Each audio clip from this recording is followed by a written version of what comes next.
Hello दोस्तों, welcome to G cube banking. Pay attention earn knowledge, यानी ध्यान दीजिए और ज्ञान लीजिए। तो आज के इस वीडियो में हमने जैसे बोला था कि मैं सब्जेक्ट वाइज एक एक वीडियो बनाऊंगा, कौन से सब्जेक्ट को कैसे प्रिपेयर करना है बैंक एग्ज़ाम के लिए।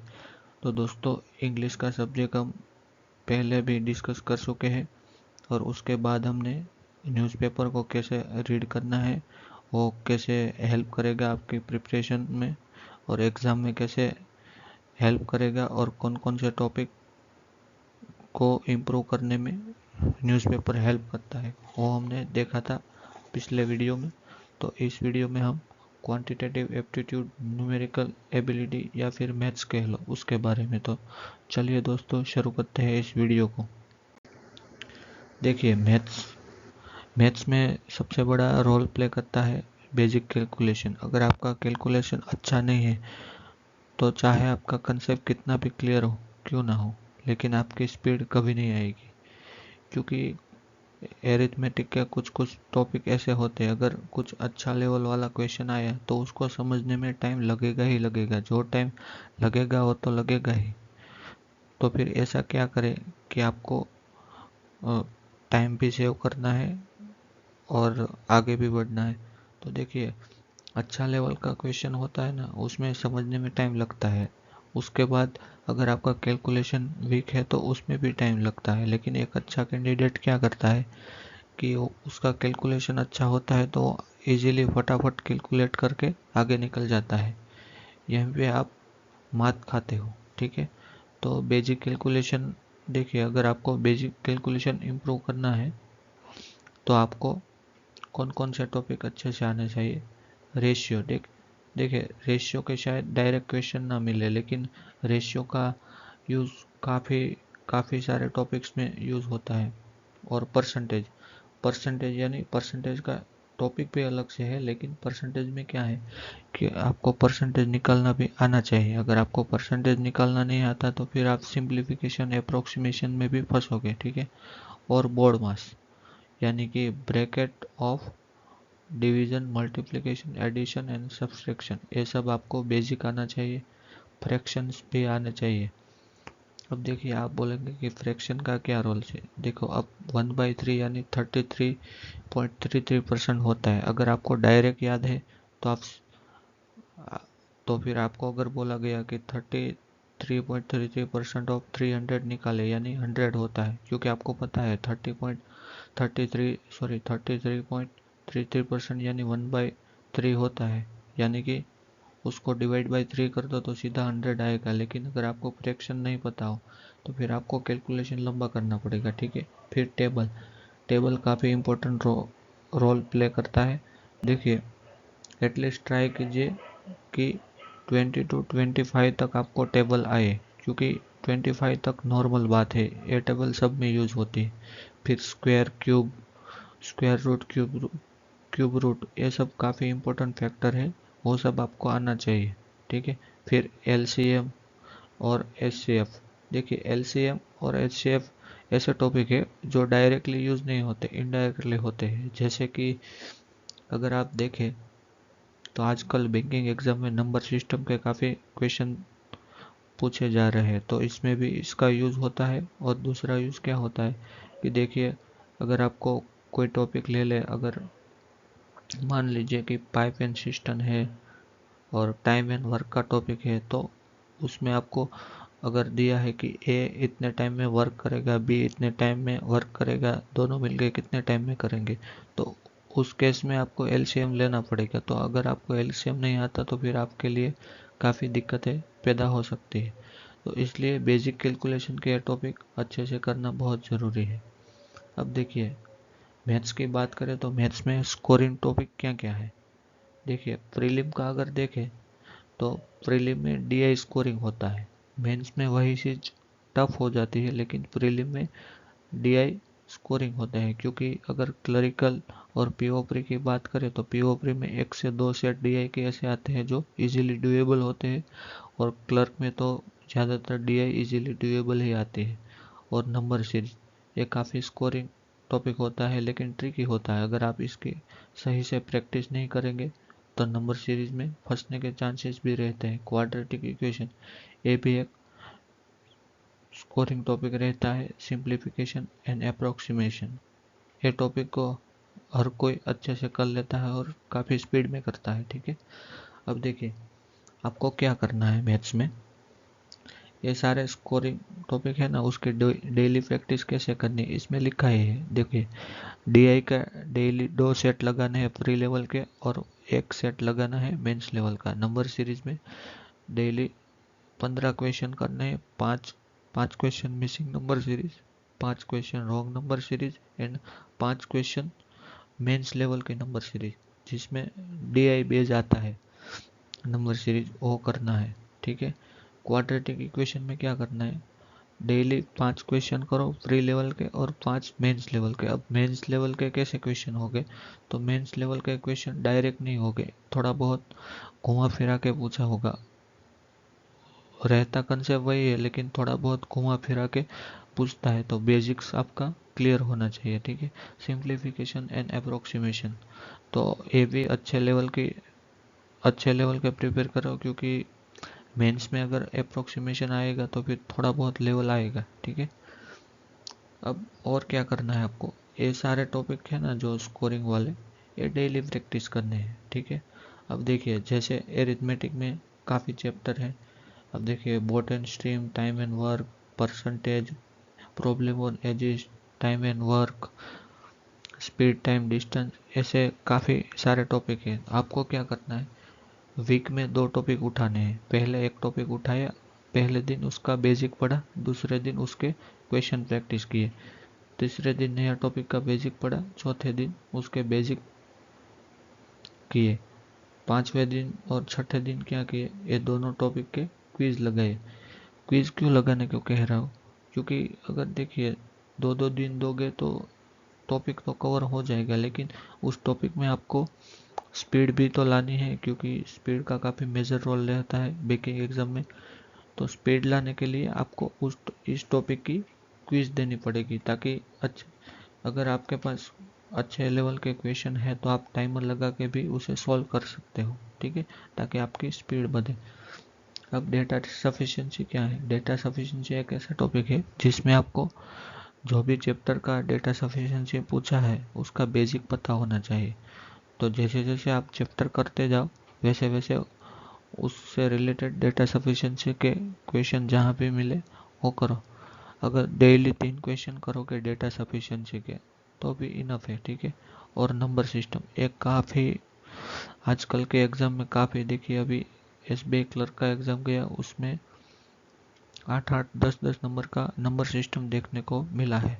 और अगर आपको नंबर सिस्टम इम्प्रूव करना है तो इसके वीडियो लर्निंग कैप्सूल करके चैनल है हर्षल अग्रवाल सर का, उसमें अवेलेबल है। मैंने खुद एसबीआई आईबीपीएस मेंस का एग्ज़ाम दिया है, तो उसमें हर्षल अग्रवाल सर ने जो करवाए थे सेम टू सेम उसी पैटर्न के क्वेश्चन एग्ज़ाम में देखने को मिले थे, इसलिए मैं आपको सजेस्ट कर रहा हूँ। एलजिब्रा के क्वेश्चन भी मेंस में आते हैं अच्छे से, तो ये भी हर्षल सर के यूट्यूब चैनल से आप कर सकते हैं, उसमें वीडियो लिंक होगा, आप बस वीडियो देख लो, अच्छे से समझ लो। ठीक है, अब देखिए और क्या है, एरिथमेटिक बेस डी है, ये ज़्यादातर प्री में देखने को नहीं मिलती, पीओ प्री में कभी कभी मिल जाएगी लेकिन क्लर्क प्री में नहीं देखने को मिलती। तो आपको क्या करना है, एरिथमेटिक बेस डीआई के लिए वीकली 3 सेट लगाना है, क्योंकि आपने जो भी चैप्टर किया है एरिथमेटिक का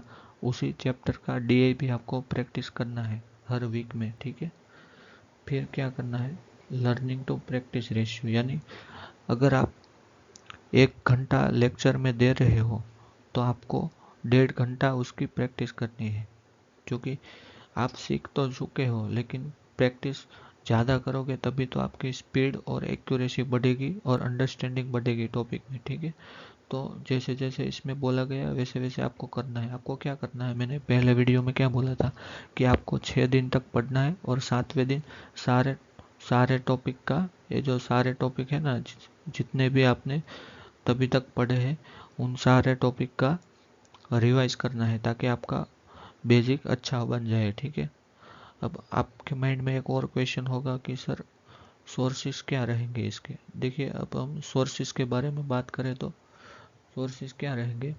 देखिए, आपको कोई भी चैप्टर सीखना है तो उस चैप्टर को सर्च कीजिए यूट्यूब में, टॉपिक का नाम लिखिए और बाय लिखिए क्या, हर्षल अग्रवाल सर। वैसे मैं इस सर को प्रीफर करता हूँ क्योंकि इस सर के मैंने वीडियो देखे थे IBPS PO मेंस में और SBI क्लर्क मेंस में। तो जो भी इस सर ने क्वेश्चन करवाए थे वही डिटो टू डिटो लेवल के रियल एग्जाम में देखने को मिले थे। ठीक है, और अगर आपको इस सर का समझ में नहीं आता तो ऐसा कोई कंपलसरी नहीं है कि इसी सर का पढ़ो। देखिए, अगर आपको इस सर का पसंद नहीं आता है लेकिन आपको इस सर ने जो लेक्चर में कंटेंट दिया है, जो क्वेश्चन दिया है, वो तो आप सोल्व कर ही सकते हो ना। आप चाहे किसी भी टीचर से पढ़ो, उसमें कोई दिक्कत नहीं है क्योंकि हमारे लिए वही टीचर अच्छा है जिस टीचर का हमें समझ में आए। और बार बार नए नए टीचर को फॉलो मत करो, एक ही टीचर को पकड़ के रखो, तभी आपको चीज़ें समझ में आएगी। ठीक है, तो आपको क्या करना है, जो भी टीचर का समझ आए यूट्यूब पे उसका नेम सर्च, टॉपिक का नेम, उसको बाय करके उस सर का नेम और वो टॉपिक का बेसिक सीख लेना है। ठीक है, उसके बाद उसकी प्रैक्टिस कर लेनी है। और हर्षल अग्रवाल सर के आप वीडियो भले ही ना देखो, लेकिन जो वीडियो में जो क्वेश्चन करवाते हैं ना, वो काफ़ी क्वालिटी और अच्छे कंटेंट वाले, अच्छे लेवल के होते हैं। तो उसको आप ज़रूर कीजिएगा। ठीक है, ये मेरा पर्सनल एक्सपीरियंस मैं बोल रहा हूँ। ठीक है, तो इसकी बात तो हमने कर दी है।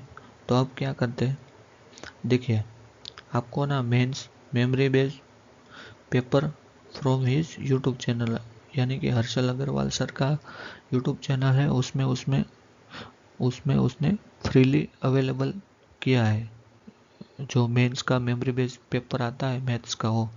तो आप क्या कीजिए कि मेमोरी बेस्ड क्वेश्चन उसमें से कर लीजिएगा मेंस लेवल के, और प्री का भी मेमोरी बेस्ड उन्होंने दिया। और प्री का मेमोरी बेस्ड तो काफ़ी सारे चैनल में मिल जाएगा क्योंकि प्री का मेमोरी बेस बनाना उतना मुश्किल नहीं होता, तो काफ़ी सारे टीचर्स देते हैं। ठीक है, तो आप क्या करिए कि मेमोरी बेस्ड क्वेश्चन देखिए, उसमें आपका जो जो टॉपिक कवर हुआ है उसके क्वेश्चन कर डालिए ताकि आपको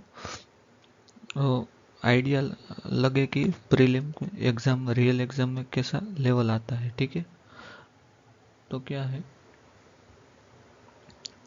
ठीक है, अब देखिए, अब आपको क्वेश्चन होगा कि मॉक टेस्ट और प्रैक्टिस कहाँ से करें। देखिए, अगर बैंकिंग एग्ज़ाम के लिए मॉक टेस्ट की बात करूँ तो जो मैं खुद अच्छे से प्रीफर करता हूँ वो है ओलिवर्ड और स्मार्टकिडा। ये दोनों इंस्टीट्यूट का मैंने मॉक दिया है और लर्निंग नीति का मैंने फ्री वाला मॉक दिया था। ये तीनों में कंटेंट काफ़ी बढ़िया रहता है, काफ़ी अच्छा रहता है। आपको मतलब ये मान लो कि इन तीनों कंटेंट से अगर आप मॉक दोगे फ्री और मेंस का, तो फिर आप रियल एग्ज़ाम में जाओगे तो रियल एग्ज़ाम का पेपर आपको हलवा ही लगेगा, इतना गारंटी के साथ मैं बोल सकता हूँ। ठीक है, तो अगर देखो आप आप थोड़ा बहुत अफोर्ड कर सकते हो तो आप स्मार्ट कीड़ा का टॉपिक टेस्ट और सेक्शनल टेस्ट भी परचेस कर लीजिए। वो क्या है ना कि आप एक टॉपिक आपने यूट्यूब से सीख तो लिया है, फिर उसके अच्छे क्वालिटी वाले क्वेश्चन अगर आपको प्रैक्टिस करने हैं तो आपको क्या करना चाहिए, स्मार्ट कीड़ा का टॉपिक टेस्ट परचेस कर लो। उसमें चैप्टर वाइज एक एक चैप्टर के 100 से 150 क्वेश्चन दिए हैं, उतने क्वेश्चन कर लो तो वो इनफ है उस टॉपिक का बेसिक कंसेप्ट सीखने में। ठीक है, उसमें आपको बेसिक टू एडवांस लेवल तक के क्वेश्चन दिए हैं ताकि आपको प्री और मेंस दोनों का लेवल बना रहे। ठीक है, मैं काफ़ी हाईली प्रीफर करता हूँ कि स्मार्ट कीड़ा का टॉपिक टेस्ट परचेस करो, मैंने खुद भी किया था। ठीक है, फिर उसका सेक्शनल मॉक भी परचेस कर लो क्योंकि आपको फिर सेक्शनल मॉक भी तो देना है। देखो, अगर आपका आधा सिलेबस कंप्लीट हो जाए, यानी बेसिक कैलकुलेशन हो गया, ये सारे स्कोरिंग टॉपिक वगैरह सब क्लियर हो जाए आपके, मतलब आपको ठीक ठाक आने लगे आधा आधा आधा जितना सिलेबस, तो आप क्या कीजिए कि सेक्शनल मॉक देना स्टार्ट कर दीजिए। अब देखिए, सेक्शनल मॉक देना मतलब ऐसा नहीं है कि उसमें अच्छे मार्क नहीं आ रहे। जितने भी मार्क्स आए, आपने जो जो टॉपिक सीखा है वो टॉपिक के क्वेश्चन अटेम्प्ट कर लो अच्छे से। उसमें देखो कि आप कहाँ गलतियाँ कर रहे हो, कितना टाइम लगना चाहिए और आपको कितना लग रहा है, वो सब अच्छे से एनालिसिस करो और फिर उसकी प्रैक्टिस करो, अपना वीक एरिया फाइंड करो, उसकी प्रैक्टिस करके इम्प्रूव करो और फिर दोबारा मॉक री अटेम्प्ट करो, ताकि आपको एग्जैक्ट इम्प्रूवमेंट मिले अच्छा से। ठीक है, तो ओलीवर्ड का भी आप सेक्शनल और फुल लेंथ ले सकते हैं, लर्निंग नीति का भी ले सकते हैं। अब देखिए, आप अच्छे इतना ज़्यादा अफोर्ड नहीं कर सकते तो आपको कोई घबराने की ज़रूरत नहीं है। आप गाइडली, अड्डा, स्मार्ट कीड़ा और लर्निंग नीति एंड यूट्यूब है, उसमें काफ़ी सारा फ्री कंटेंट अवेलेबल है। गाइडली में, अड्डा में, स्मार्ट कीड़ा में फ्री क्विजिस भी है और लर्निंग नीति में भी काफ़ी फ्री क्विजिस है। और लर्निंग नीति और अदर यूट्यूब चैनल से है, उसमें काफ़ी सारा कंटेंट फ्री में क्वेश्चन प्रैक्टिस करने को मिलेगी। वो सब कर लो तो भी अच्छा है टाइमर के साथ। ठीक है, देखिए जैसे मैंने बोला था, Smartkeeda topic test is best for topic wise practice, क्योंकि मैंने खुद इसको एक्सपीरियंस किया है, इसलिए मैं बोल रहा हूँ। मैं किसी चैनल का प्रमोशन नहीं कर रहा हूँ। ठीक है, अब देखिए आपको क्या करना, memory based mock which is available free on many platform. काफ़ी सारे प्लेटफॉर्म है जिसमें मेमोरी बेस्ड मॉक फ्री में अवेलेबल है, तो उसको आप अटेम्प्ट कीजिए ताकि आपको एग्जैक्ट एग्ज़ाम का लेवल पता चले और आपको ये आइडिया लगे कि आप कहाँ पे हो। ठीक है, अब देखिए memory based question from YouTube. अब देखिए, जैसे मैथ्स में मैंने बोला कि हर्षल अग्रवाल सर का मेमोरी बेस बहुत ही अच्छा आता है, क्योंकि मैंने खुद उसको क्वेश्चन सॉल्व किए हैं। ठीक है, तो आप यूट्यूब पे, ऐसा नहीं है कि हर्षल अग्रवाल का ही अच्छा आता है, काफ़ी दूसरे भी टीचर होंगे जिसका अच्छा आता होगा। लेकिन आपको क्या करना है, मेमोरी बेस्ड क्वेश्चन यूट्यूब पे सर्च मारना है। आप जो भी एग्ज़ाम को टारगेट करना चाह रहे हैं, आरआरबी, पीओ हो गया, क्लर्क हो गया। देखिए, मेरा तो मानना है आप कोई भी एग्ज़ाम टारगेट करो, पीओ पीओ हो या क्लर्क, आपको सारे एग्ज़ाम के मेमोरी बेस्ड क्वेश्चन प्री हो या मेंस करने ही चाहिए। ठीक है, और देखिए सबसे अच्छा क्या रहेगा कि आप गुड क्वालिटी के मॉक टेस्ट परचेस करो, यानी स्मार्ट कीड़ा, ओलीवर्ड और लर्निंग नीति में इन तीनों को सजेस्ट करता हूँ। मेरा सबसे अच्छा प्रेफरेंस है। अगर आप आरआरबी पीओ के लिए है तो ओलीवर्ड और स्मार्ट कीड़ा से बेटर कुछ नहीं है। ठीक है, तो अगर ऐसा करते जाएंगे तो फिर आपका धीरे धीरे मैथ्स इम्प्रूव होने लगेगा और आप काफ़ी अच्छा मैथ्स में स्कोर कर पाएंगे। देखिए, ध्यान ये रखना है कि मैंने जो यहाँ पे बोला है, डेली जो टॉपिक करने हैं वो आपको करने हैं। देखिए, मैं जो आपको स्टडी प्लान वगैरह गाइडेंस कर रहा हूँ, उसमें आपको डेली 10 से 12 घंटा पढ़ाई करनी पड़ेगी, क्योंकि आजकल कंपटीशन काफ़ी टफ हो गया है। पहले जितना लूज कंपटीशन नहीं है, तो आपको मेहनत तो करनी पड़ेगी। ठीक है, तो आप लेजीनेस ना रखें और अच्छे से प्रिपेयर करें। आपको इसमें जो बताया गया वैसे वैसे करते जाओगे तो आप 3 से 4 महीने में आप, मैं बोल सकता हूँ कि आप इजीली क्लर्क मेंस के लेवल तक तो इजीली पहुँच जाओगे। आप अच्छे से प्रिपेयर हो जाओगे। फिर 2 महीने तक मॉक वगैरह दोगे अच्छे से, फुल लेंथ वगैरह, तो फिर आप आरआरबी पीओ क्लियर करने में सक्षम हो जाओगे। ठीक है, तो चलिए दोस्तों, आज के इस वीडियो को यहीं समाप्त करते हैं, क्योंकि मुझे जो लगता था बिगिनर्स के लिए क्या क्या गाइडेंस होना चाहिए और जिसको थोड़ा बहुत आता है उसके लिए, तो उस हिसाब से मैंने आपको सजेस्ट किया। ऐसा नहीं है कि सिर्फ बिगिनर ही इस वीडियो को फॉलो कर सकता है, जिसको अच्छी प्रिपरेशन है वो भी इसको फॉलो करके अपने आप को इम्प्रूव कर सकता है। ठीक है, मुझे 5 ईयर का इस इंडस्ट्री में एक्सपीरियंस है, उसी के हिसाब से मैं आपको गाइडेंस कर रहा हूँ। ठीक है, तो चलिए दोस्तों, मिलते हैं अगले वीडियो में। अगला वीडियो शायद मैं रीजनिंग का अपलोड करूँगा, ठीक है। और कमेंट सेक्शन में मैं टेलीग्राम चैनल और टेलीग्राम ग्रुप का लिंक भेज दूंगा, तो आप उसको ज्वाइन ज़रूर कीजिएगा और चैनल को सब्सक्राइब करिएगा, क्योंकि आप जब चैनल को सब्सक्राइब करते हो और वीडियो को लाइक करते हो तो उससे हमें मोटिवेशन मिलता है, ठीक है। तो चलिए दोस्तों, thank you for watching GQ banking, pay attention and earn knowledge. Thank you very much.